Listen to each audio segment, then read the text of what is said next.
morning and welcome to Trip the Beltway Fantastic. My name is Kelly Blahos and I am the editor-in-chief of Responsible Statecraft. And before we go any further, if you are watching this on YouTube, please hit the like button and subscribe. We are trying to beat the algorithm and beat our audience. So I am here with an excellent panel. Also my producer, Christopher Leonard in the background. I'd like to introduce Annelle. Annelle Sheline is a research fellow in the Middle East program at the Quincy Institute for Responsible Statecraft, which also publishes Responsible Statecraft.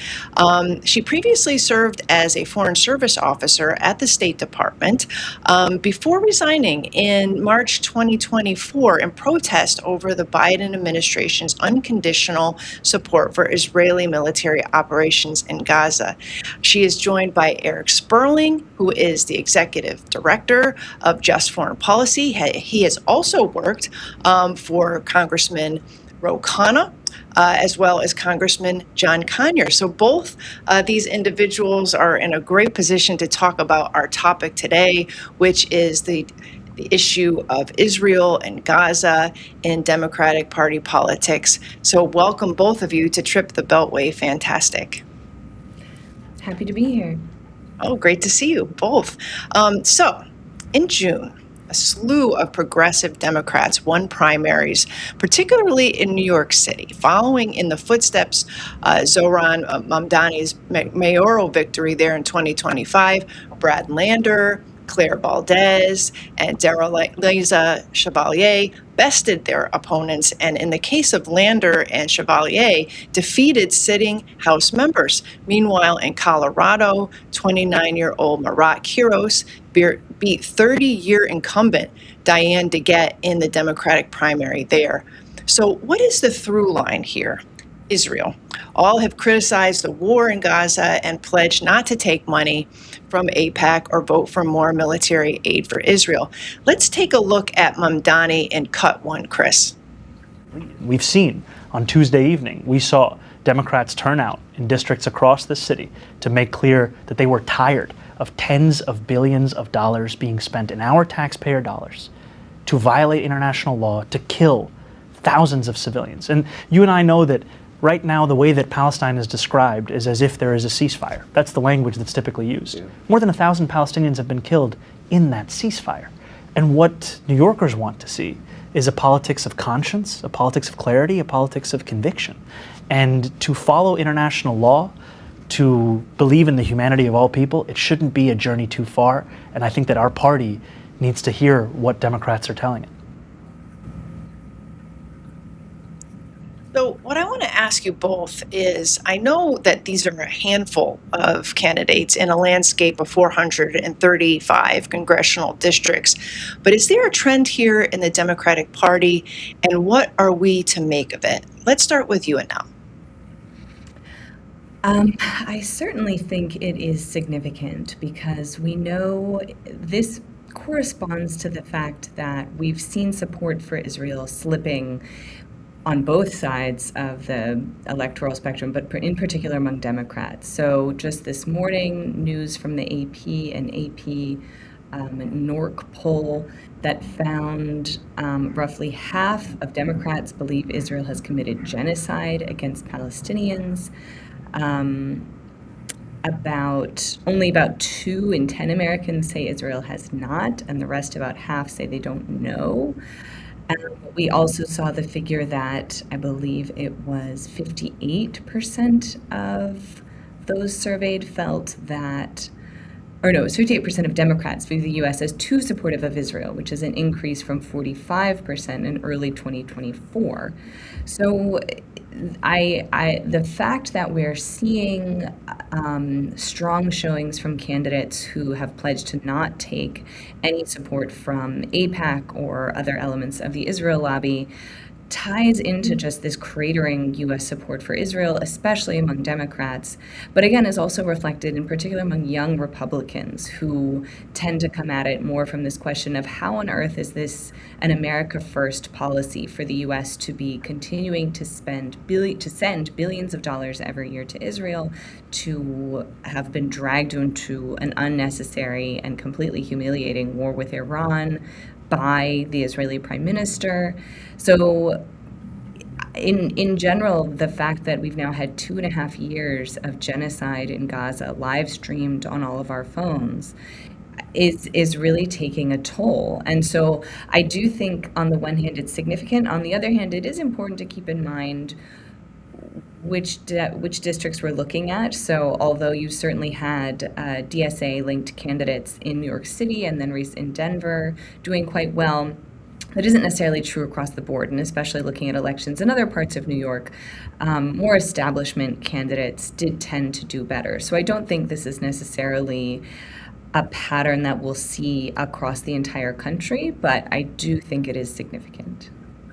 Eric, in the case of Kiros in Colorado, she was fired from her job at her law firm. So she graduated from Notre Dame in, I think, 2022, joined a law firm. She published a blog in support of anti-Israel protesters who were being slammed for being anti-Semitic, and she was fired for it. She went back home to Colorado, decided to run for office, made this a staple of her campaign. It's not New York City, but obviously probably a very progressive, I guess, base there in her district. Can you talk a little bit about what Annelle had suggested, that maybe we shouldn't extrapolate too much, or do you find in that poll that Annelle had identified, only a third of people actually see foreign policy or this Israel issue as a major campaign motivator, or a motivator for their vote rather. But what do you think in terms of this very moment? Do you think that there is a through line or a trend line here that we should be paying attention to? Oh yeah, well, I think everyone's paying attention to it. I was just watching Benjamin Netanyahu, on Fox News, and he was not looking very comfortable. I think everyone on all sides of this issue knows there's a trend line that is not going to be reversed anytime soon. Even young Jews, I consider myself part of that group, and I think it's past the era that people of our generation or younger are thinking about essentially the thing that that our elders thought of, which is the Holocaust and the persecution. And so I think there's really no reversing the trend. It definitely will depend on by district how much of a motivating factor it is. Obviously, in some of these districts, it can be enough to swing the election. But I think in others, I think there's really going to be very few districts going forward where highlighting support for Israel is going to be a major winner. I think.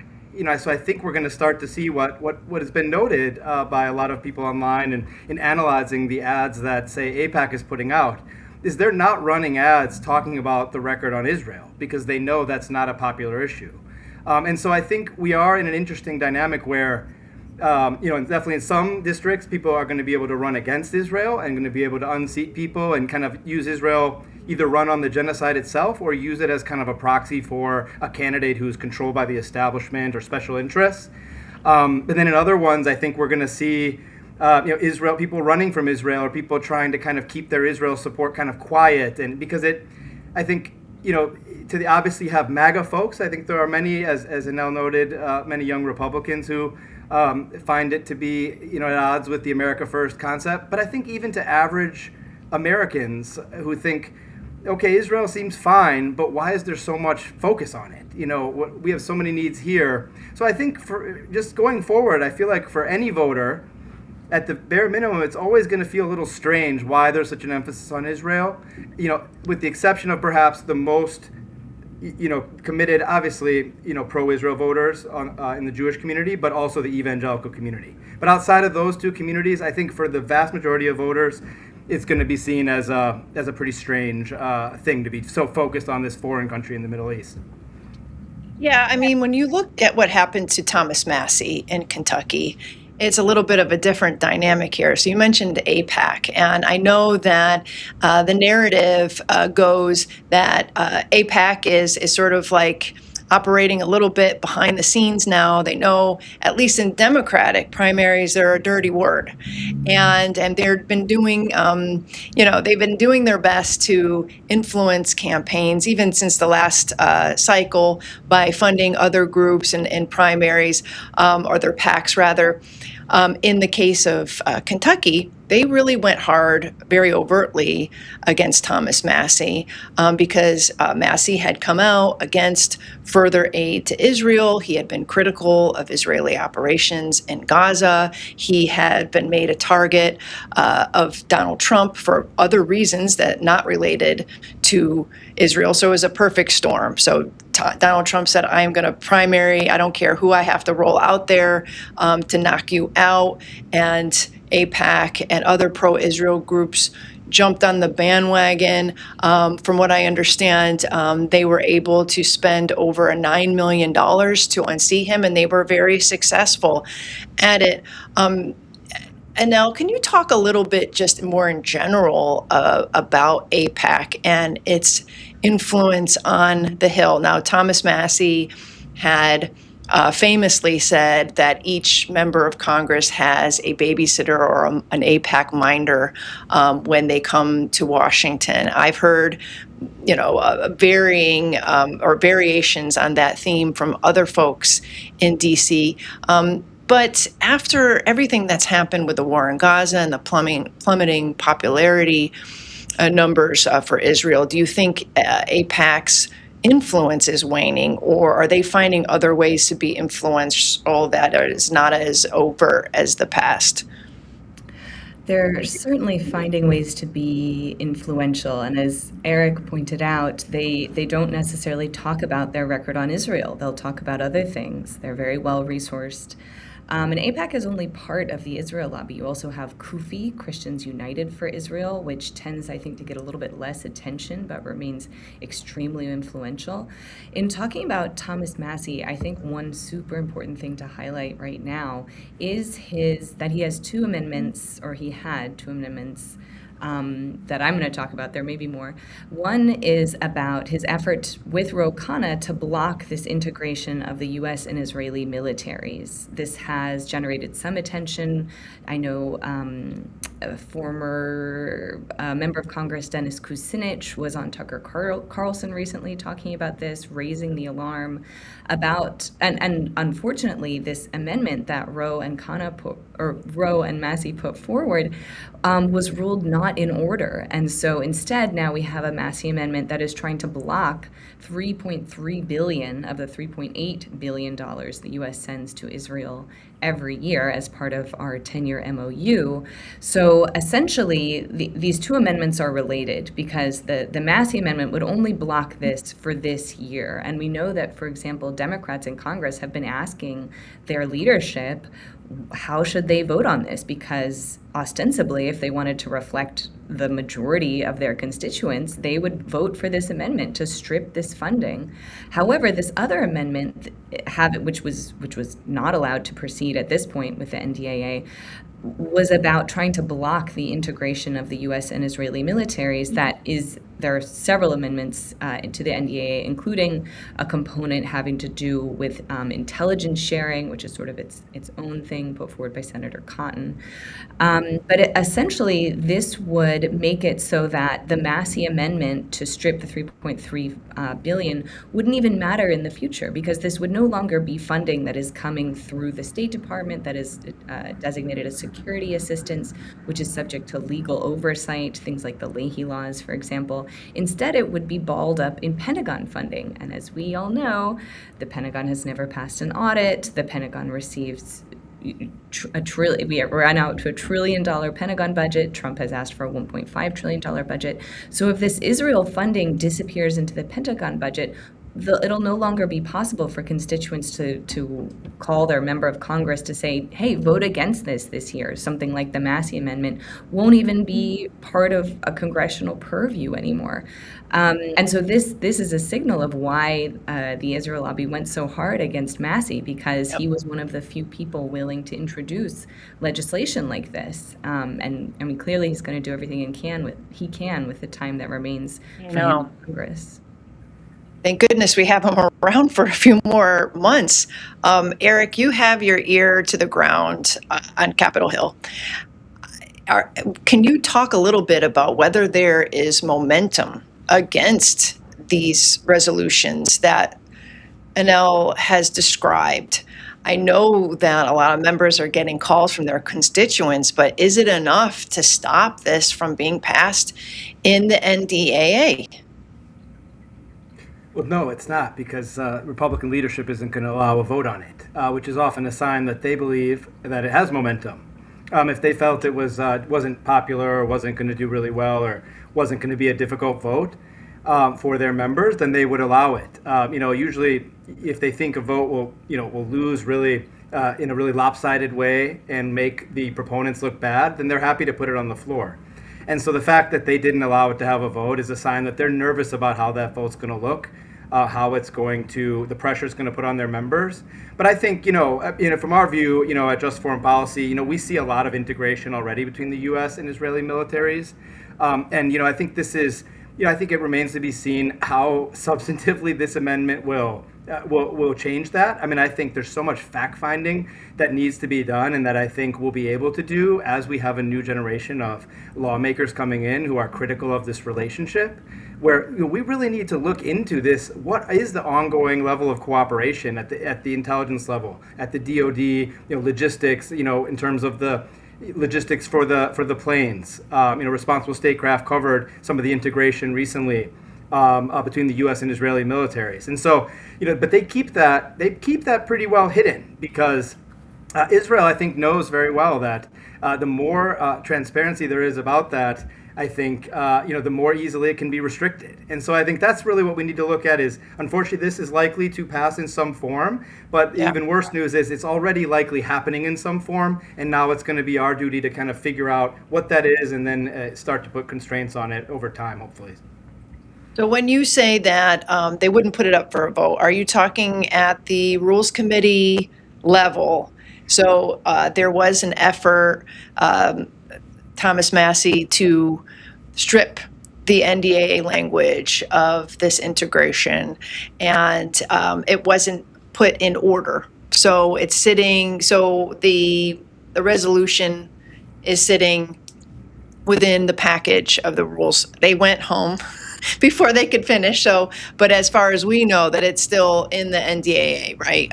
Or it will be when it goes to a final vote someday. And then the Senate has to do what it will with its own version before it goes to conference. So we're a little ways away from the full NDAA being passed, but agree with you that it does look like a hard road for those trying to strip this language out of the final bill, unfortunately.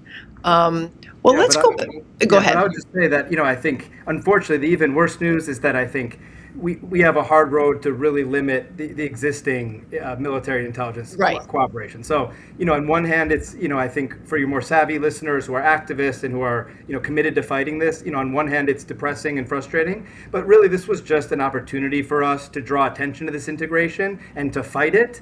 And the fact that they were scared to allow it to have a vote shows that they're nervous. So it's, we're still progressing here, and I don't want people to feel down about that, because I think, we're advancing, and we're going to have to go from here to continue that scrutiny and strip that support that we're providing Israel. Yeah.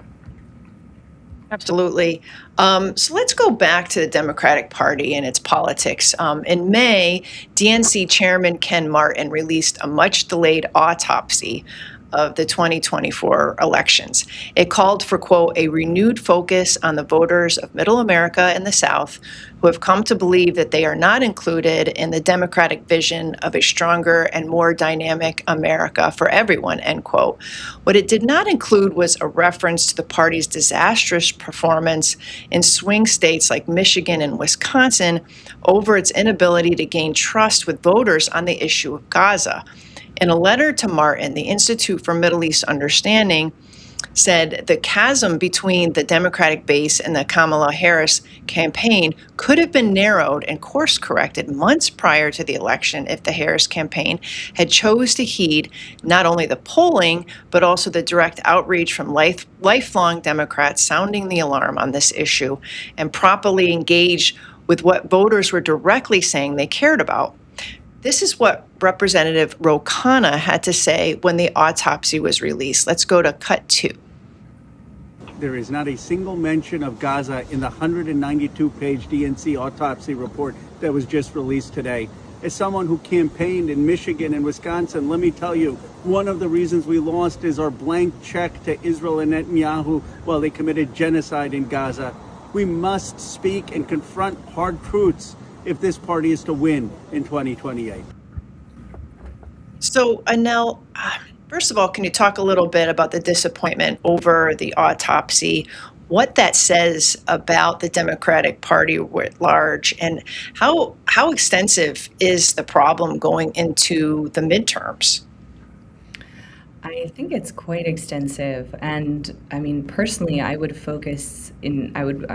foot stomp what the representative said about the unwillingness or the refusal to look at the issue of Gaza.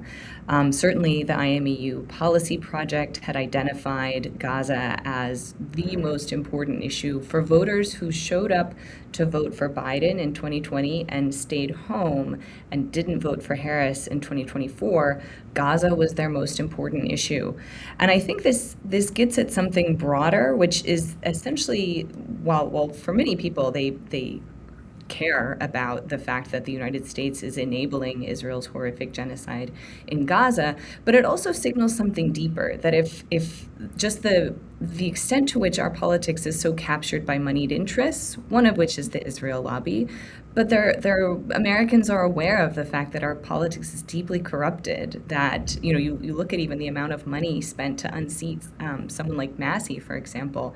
It's horrifying knowing that children are going to bed hungry in what is supposed to be what people continue to refer to as the greatest country on earth, that hospitals are closing, schools are closing. So, I mean, for me, I think in many ways what the Democrats should do, although I doubt they will do, is to sort of go back to this idea of a foreign policy for the middle class, which would be essentially, we're not going to take you to war. We're not going to send your sons and daughters to war. And instead, we're going to use the money that was previously spent on war, and we're going to invest it in your community. And also, there's going to be accountability for all of those in politics who continue to fail upwards, whether it's accountability for the Biden administration's complicity in committing genocide in Gaza. Also, things like the Epstein files, the fact that there was never any accountability after the 2008 financial crisis, the fact that there was never any accountability for the Bush administration lying and dragging us into Iraq. I think that there's this deep hunger among many Americans for greater accountability. And I think if the Democrats first went really hard on Israel and ending that special relationship, and on insisting on accountability, that people who were complicit in the Biden administration, people the top levels of that administration, will not be recycled into any future Democratic administration, I think that would go really far in speaking to these issues that Americans feel really neither party is reflecting right now. The reason I'm not optimistic about this is because of the capture by moneyed interests and donors. And we know that at this point, this is what we're seeing from Democratic leadership, is this tendency to continue to just go along with what the donors want, which is more money for Israel, more money to the military-industrial complex, because that's who pays their bills. Eric, can you talk a little bit about the consultant class? So, I mean, for all of the wonderful activists who have their finger on the pulse of what Democratic voters want, there is a consultant that flies in to these districts and they tell candidates what they need to say, how they need to frame their messaging. And it does seem to me more often than not, they want to put foreign policy, particularly Israel, on the back burner, and this disconnect between what the the consultants think is the right thing to do, and what the voters are hungry for is a wide chasm that leads to failure in many cases. Do you see that changing at all? Because, this autopsy seemed to be a sort of sop to that consultant class who, this was exactly what they wanted to hear. Go back, to these basics, to act as though, we forgot in the middle class and the left behind in the heartland, which that too is obvious, but there is this sort of like really, the big elephant in the room that they conveniently bypassed.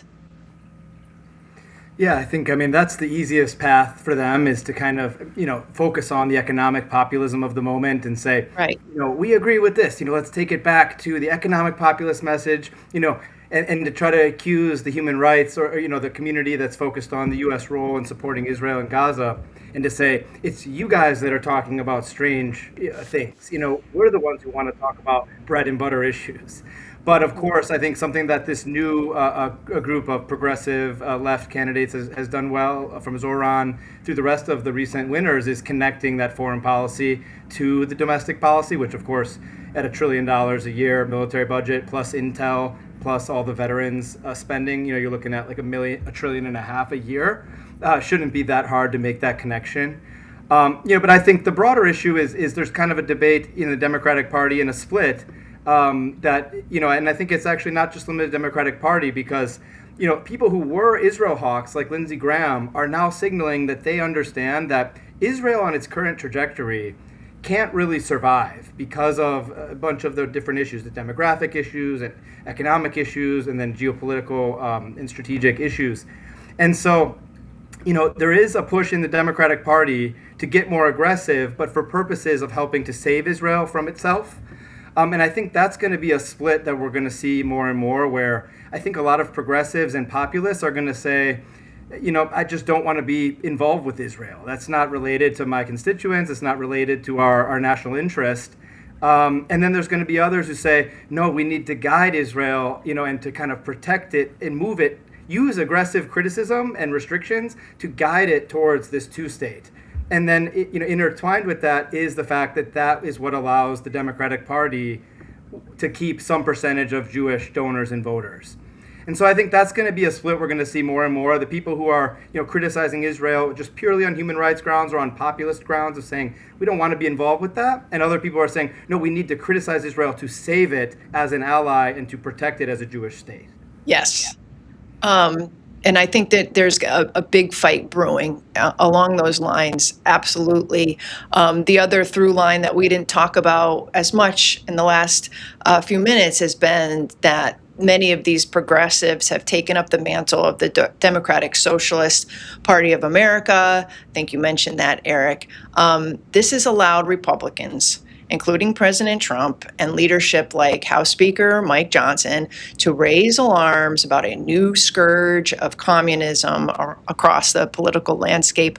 I think the president mentioned the word communism like 42 times in his speech at Mount Rushmore on the 4th of July. Here is Speaker Mike Johnson on Fox News Sunday. Cut 3, Chris. There are many Mamdanis popping up, running for Congress around the country, and you better be very serious about this. This is a serious threat to our whole system of government. These are Marxist. It's communism, socialism. Those are deviations of Marxism. Begins with the opposite premise of America, and it is a serious threat to us. These people want to say, they're saying it out loud, they want to abolish all borders. They want to abolish all prisons. They want to defund the police. They want to abolish the U.S. Senate. They want to pack the Supreme Court. They want the government to take over control of all production. This is communism, and it has led to the murder of innocent people, tens of millions of them in the 20th century alone. We have to fight this. We're no longer just in an election cycle. We were saying it was common sense versus crazy. Now it's common sense versus communism, and everybody needs to wake up. So what is going on here? Is this just another way? And I realize there are legitimate issues or concerns from the center right about the positions of democratic socialists. I mean, I'm not negating that, but I feel like that this might be another attempt to split the growing coalition that's criticizing Israel, particularly the one that Eric just described, populists and humanitarian, the humanitarian concerns on the left. Splitting them by making one side communists in some sort of throwback to the Cold War. And now, what are you thinking about, like, this sort of resurgence of the Red Scare? I mean, at first I was nonplussed. I was like, who is this? Who is he trying to appeal to? But certainly older voters for whom the framework of the Cold War remains salient, given how significant it was in the lives of many older Americans. I think that in general, there is this perception that the Trump administration has pursued policies that are outside the norm, the locking up hundreds of thousands of people, murdering fishermen in the Caribbean, this horrifying war with Iran. High inflation continues to be a problem, not least because of increasing prices due to the war with Iran. And so I think this is kind of an effort to try to reframe the midterms to say, okay, maybe things feel a little crazy under Trump, but the Democrats are really crazy. They're communists. Look at them voting for democratic socialists. I don't know that it's going to be successful. I mean, again, I think that just at this point, the Cold War or the sort of Red Scare tactics are so far in the past. I'm just really not sure that it's speaking to the issues that voters care about, which for many really is just the affordability crisis and issues of corruption. But it has worked. It has a long tradition of being very effective in American politics. So I imagine that's why they're trying it yet again. Yeah, I imagine, Eric, that it's very effective as a wedge. When you see populist voices from the left, like, say, the Young Turks, making common cause with Tucker Carlson on the right over the Israel issue, suddenly a lot of these folks from the populist right on Twitter, for example, or rather X, are talking about how terrible communists are and suddenly distancing themselves from these fellow travelers on the left. It might be somewhat effective, or it's a desperate gambit. Well, yeah, and I'll put my bias on the table is we want bipartisan collaboration to end the wars, and we think that ending these wars and ending U.S. involvement abroad in a lot of the counterproductive, whether spending or violence we're doing, we think it just has broad appeal. And so, from our bias perspective, we'll be hoping that both the left candidates and any remaining right candidates, we obviously were so appreciative of so many of our electeds on the right who've been now targeted by Trump in many cases, or even the voices that have spoken out who aren't electeds. But so we'll be pushing for continuing to seek that common ground and avoiding those pitfalls. We've seen a lot of efforts by over the years, to try to insert a wedge, and of course sometimes, as I think the personalities, between, say, Marjorie Taylor Greene and AOC, right? They have these feuds. And then when one of them tries to do something positive, the other sees it in bad faith or attacks it. And so, I think we do want to see, we believe that right-left overlap where it can be found is definitely the most potent thing. And we think that, we'll definitely be encouraging both the new folks on the left to the extent possible, and also any remaining kind of right anti-interventionists to kind of try to seek that common ground and build those ties, which I know Quincy in Responsible Statecraft will be doing that as well. Yeah, and now, do you have any thoughts on, I guess, my question is, there has been a number of attempts to start a sort of third-party movement. Tucker Carlson went on his show the other day and talked about how he might be interested, or I think it was an interview rather, he might be interested in starting a third party. He said he's not interested in running for president, but to harness the sort of energy of the populist left and right and refusing to be divided over these issues of foreign policy, particularly the war in Iran, for example, and Israel. Been around this town for a very long time. It's very difficult to start and successfully pursue third party, particularly in such a polarized environment. But do you think that maybe we're a little bit more ripe for something like that now? So, I mean, the U.S. political system makes it extremely difficult because we tend to have a first past the post system where essentially whoever gets even just a bare 51% of the votes is going to end up representing a district. However, you have seen some initiatives, including in New York and most recently in Washington, D.C., where these local elections allowed for ranked choice voting, where you can have a better reflection of what voters want. So, for example, there are two candidates running, and you as a voter would prefer one of those two. It's easier for those preferences to be reflected rather than splitting the vote, and thereby the person you really didn't want ends up winning, even though perhaps in the end the winner maybe doesn't even doesn't reflect a majority of what the voters in that district want.